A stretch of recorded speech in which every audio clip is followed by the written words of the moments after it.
Good morning students. देखते हैं chapter number 12 दुख, जिसके लेखक हैं यशपाल। चैप्टर नंबर 11 जो है वो इस साल कोर्स से निकाल लिए गए, इसीलिए हम उसकी चर्चा नहीं करेंगे। चैप्टर नंबर 12 देखते हैं, जिसके लेखक हैं यशपाल। जन्म सन 1903, मृत्यु सन 1976।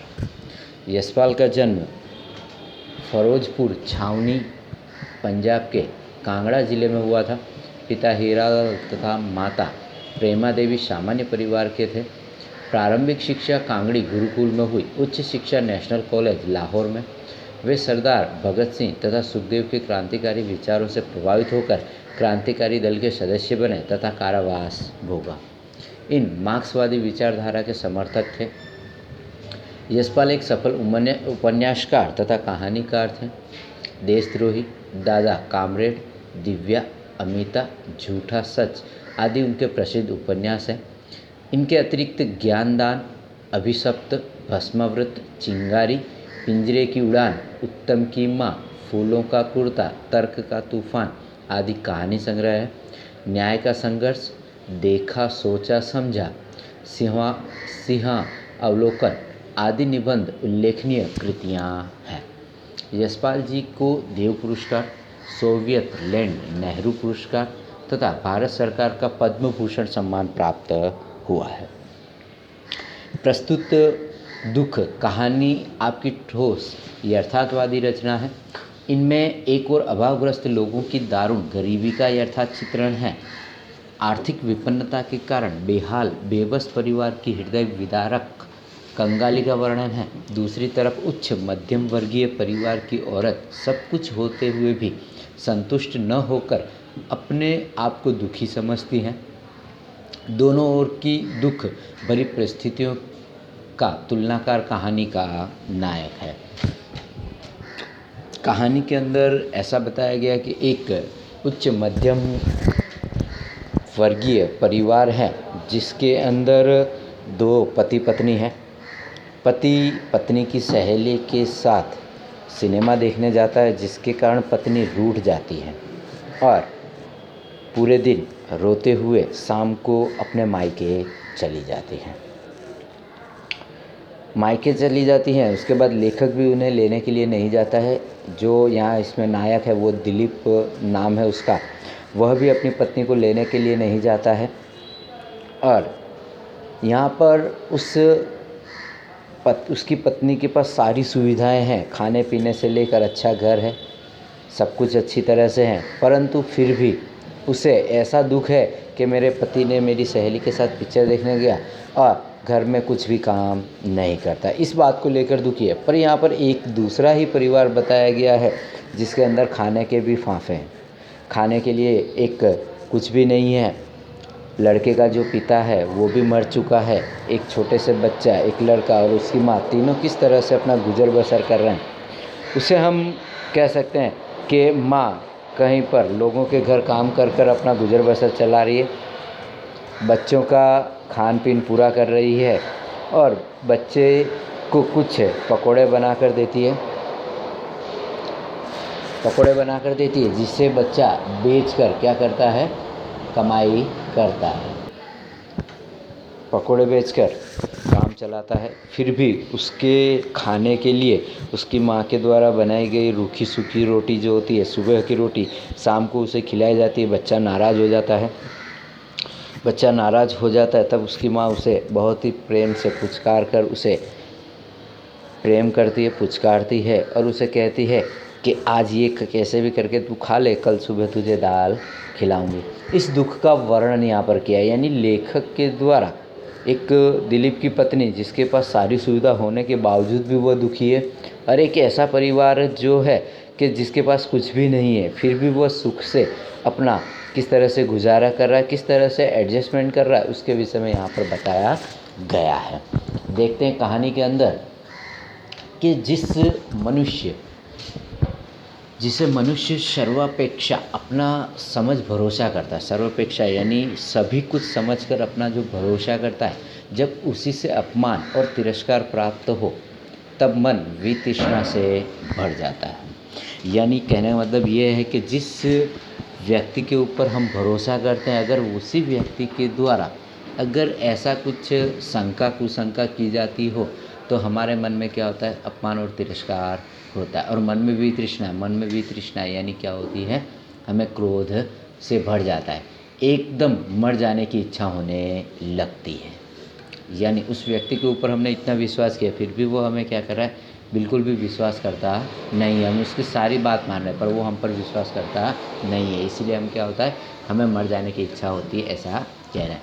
इसे शब्दों में बता सकना संभव नहीं। दिलीप ने हेमा को पूर्ण स्वतंत्रता दी है। यहाँ से कहानी की शुरुआत होती है। दिलीप और हेमा दोनों ही पति पत्नी हैं और कुछ अच्छे पैसे कमा लेते हैं, मध्यम वर्गीय परिवार हैं। यहाँ पर दिलीप ने हेमा को पूर्ण स्वतंत्रता दी है, यानी दिलीप ने हेमा के लिए यानी उसकी पत्नी के लिए किसी भी प्रकार का रोक टोक नहीं है। खाने पीने से लेकर हर चीज़ की स्वतंत्रता दी हुई है। वह उसका कितना आदर करता था, कितनी आंतरिकता से वह उसके प्रति निरुक्त था, यानी उसे प्रेम करता था, उसे आदर सम्मान भी करता था, उसके प्रति उसे साहस भावना भी थी, अच्छी भावना भी थी। बहुत से लोग इसे अति कहेंगे, यानी अधिक कहेंगे कि इतना ज़्यादा विश्वास भी करना अच्छी बात नहीं है। इस पर जब भी वह हेमा को संतुष्ट न कर सका और हेमा केवल दिलीप के उसकी सहेली के साथ सिनेमा देख आने के कारण दिन भर रूठी रहकर दूसरे ही दिन माँ के घर चली गई, तब दिलीप के मन में क्षोभ का अंत न रहा कि पति का अपनी ही सहेली के साथ फिल्म देखने जाना उसे अच्छा नहीं लगा। वो रूठ कर पूरे दिन रोती रही और दूसरे दिन सुबह होते ही क्या हुई, अपने माँ के घर चली गई। सितंबर का अंतिम सप्ताह था, वर्षा ऋतु का समय था। सितंबर का अंतिम सप्ताह था, वर्षा ऋतु बीत जाने पर भी दिन भर पानी बरसता रहा। दिलीप बैठकर खिड़की और दरवाजे पर पर्दे डाले बैठा था। वितृष्णा और ग्लानि के समय स्वयं यातना बन जाता है। वितृष्णा यानी गुस्सा और क्रोध के कारण स्वयं ही क्या बनते हैं, हम दुखी हो जाते हैं। यातना यानी दुखी हो जाते हैं। 1 मिनट गुजारना मुश्किल हो जाता है। समय को बीतता न देख दिलीप खींचकर सो जाने का यत्न करता है। दिलीप का समय कट नहीं रहा है, किस तरह से वो समय दिन बिताए उसे कुछ भी सूझ नहीं रहा है, जिसके कारण वो क्या करता है, सोने का प्रयास करता है। यत्न यानी सोने का प्रयत्न करता है। इसी समय जीने पर से यानी ऊपर से छोटे भाई के धम कर उतरते चले आने के बाद शब्द सुनाई दिया। अलसाई हुई आँखों को आधा खोल उसने दरवाजे की ओर देखा।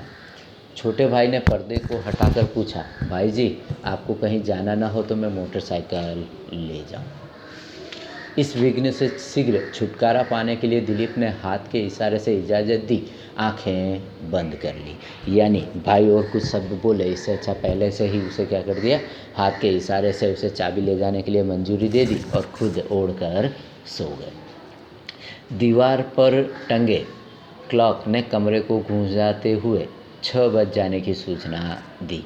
घड़ी दीवार पर टकी हुई है, 6 बज चुका है। जिसका अलार्म बजा तो सूचना दिलीप को पता चल गया कि शाम के 6 बज चुके हैं। दिलीप को अनुभव हुआ, क्या देह यूं ही कैद में पड़ा रहेगा? देह यानी शरीर जो है, क्या इसको यहीं पर बांध के रखा जाएगा? ऐसा करते हैं, कुछ कहीं बाहर चलते हैं। उठकर खिड़की का पर्दा हटाकर देखा, बारिश थम गई थी। अब उसे दूसरा भय हुआ, कोई भी बैठेगा और अप्रिय चर्चा चला देगा। अगर मैं किसी के साथ बैठता हूँ, बातचीत करता हूँ, तो जो मुझे पसंद नहीं वो बातें करेंगे, वो चर्चा करेंगे। इससे अच्छा तो कहीं और जाकर ही बैठा जाए।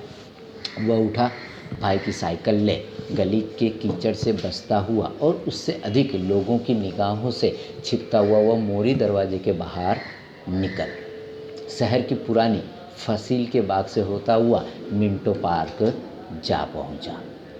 क्या किया, उठा, घर के बाहर निकला और भाई की साइकिल लेकर गली में रहे कीचड़ से बचता हुआ और लोगों की निगाहों से अपने आप को छिपाता हुआ क्या किया, शहर के बाहर निकल गया और मिंटो पार्क में जा पहुंचा।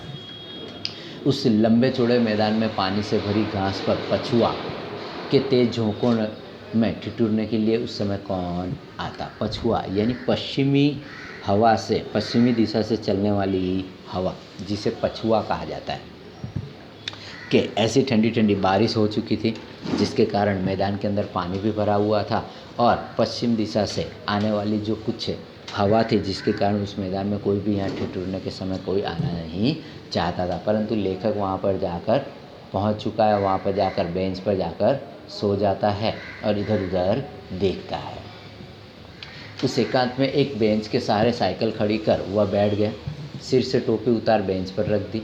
सिर में ठंड लगने से मस्तिष्क की व्याकुलता कुछ कम हुई। यानी अपनी पत्नी के तरफ ध्यान देने की बजाय जब उसे ठंड लगी तो उसने क्या किया कि ठंड की तरफ उसका ध्यान चला गया, जिसके कारण पूरे दिन से जो दुख था वो उससे कम होता हुआ दिखाई दिया। ख्याल आया यदि ठंड लग जाने से वह बीमार हो जाए, उसकी हालत ख़राब हो जाए तो वह चुपचाप शहीद की तरह अपने दुख को अकेला ही सहेगा। पत्नी तो जा चुकी है, इसीलिए अपने दुख को क्या करना पड़ेगा, अकेले ही सहना पड़ेगा। किसी को अपने दुख का भाग लेने के लिए न बुलाएगा। अपनी पत्नी को भी वो बुलाना नहीं चाहता। एक दिन मृत्यु दबे पाँव आएगी और उसके रोग के कारण हृदय की व्यथा और रोग को ले उसके सिर पर सांत्वना का हाथ फेर उसे शांत करी चली जाएगी। यानी लेखक खाली बैठा हुआ, फ्री बैठा हुआ, उससे अब ऐसा विचार आ रहा है कि मैं इस ठंडी हवा के कारण बीमार हो जाऊंगा और बीमार होने के बाद मैं किसी भी व्यक्ति को अपनी सेवा के लिए नहीं बुलाऊंगा। हृदय रुक जाएगा और रोग हो जाने के कारण एक दिन मौत आएगी जो मुझे क्या करेगी, ले जाएगी। और उसके बाद है कि उस दिन से खोकर हेमा अपने नुकसान का अंदाज़ा कर अपने व्यवहार के लिए पछताएगी। यही बदला होगा। दिलीप के चुपचाप दुख सहते जाने के विचार कर उसने संतोष का एक दीर्घ निःश्वास लिया। करवट बदली, ठंड हवा खाने के लिए वह बैठ गया। करवट बदल कर और ठंड हवा खाने के लिए वहाँ पर बैठ गया। इसके बाद यहाँ बता रहे हैं कि समीप 3 फ्लार्ग तक मुख्य रेलवे लाइन से कितनी ही गाड़ियाँ गुजर चुकी है। नहीं, कहने का मतलब है कि जहाँ पर जो बगीचा है, जिस पार्क में वो बैठे हैं, उस पार्क के आसपास थोड़ा सा दूर एक मुख्य रेलवे लाइन है जहाँ पर पूरे दिन कितनी ही गाड़ियाँ, यानी जब से लेखक यानी दिलीप वहाँ पर बैठा है तब से बहुत सारी गाड़ियाँ गुजर चुकी हैं। उधर दिलीप का ध्यान न गया। अब जब फ्रंटियर मेल तूफान तीव्र वेग से कोलाहल करती हुई गुजरी तो दिलीप ने उसे उस ओर देखा और लगातार फर्स्ट और सेकंड के डिब्बों से निकलने वाले तीव्र प्रकाश से वह समझ गया कि फ्रंटियर मेल जा रही है। 9:30 बज चुके, यानी रात के 9:30 बज चुके हैं। अब वह क्या कर रहा है, आगे वे स्वयं सहे अन्याय के प्रतिकार की एक संभावना देख उसका मन हल्का हो गया। वह लौटने के लिए उठा। शरीर में कुछ शैथिल्य बाकी रहने के कारण साइकिल पर न चढ़ वह पैदल भागो बादशाही मस्जिद से टकसाली दरवाजे और टकसाली से भाटी दरवाजे पहुंचा। यानी साइकिल पे जाने का उसे आलस आ रहा था, साइकिल चलाने की उसे इच्छा नहीं थी, जिसके कारण वह क्या कर रहा है, पैदल ही साइकिल लेकर अलग अलग रास्तों से होते हुए पहुंचा। मार्ग में शायद ही कोई व्यक्ति दिखाई दिया हो। सड़क किनारे स्तब्ध खड़े बिजली के लैंप निष्काम और निर्विकार भाव से अपना प्रकाश सड़क पर डाल रहे थे। मनुष्यों के अभाव की कुछ भी परवाह न कर लाखों पतंगे गोले बांध कर इन लैंपों के चारों ओर नृत्य कर रहे थे। यानी रोड की जो लाइट है, उस लाइट पर अकेले खंबे खड़े हैं और उन खंभों के आसपास बहुत सारे जो छोटे छोटे मच्छर हैं, वो कीट पतंगे हैं, उस लाइट के आसपास क्या कर रहे हैं, घूम रहे हैं, नृत्य कर रहे हैं। और जगत के ये अद्भुत नमूने थे। प्रत्येक पतंगा एक नक्षत्र की भांति अपने मार्ग पर चक्कर काट रहा था। नक्षत्र के मार्ग यानी मच्छर क्या कर रहा है, उस लाइट के चारों ओर गोल गोल घूमता रहता है। कोई छोटा कोई बड़ा दायरा बना रहा था, कोई दाएं को, कोई बाएं को, कोई आगे को, कोई विपरीत गति में निरंतर चक्कर काटते चले जा रहे थे। कोई किसी से टकराता नहीं। वृक्षों के भीगे पत्ते बिजली के प्रकाश में चमचमा रहे थे। इसके आगे का जो है वो हम नेक्स्ट लेक्चर में देखेंगे।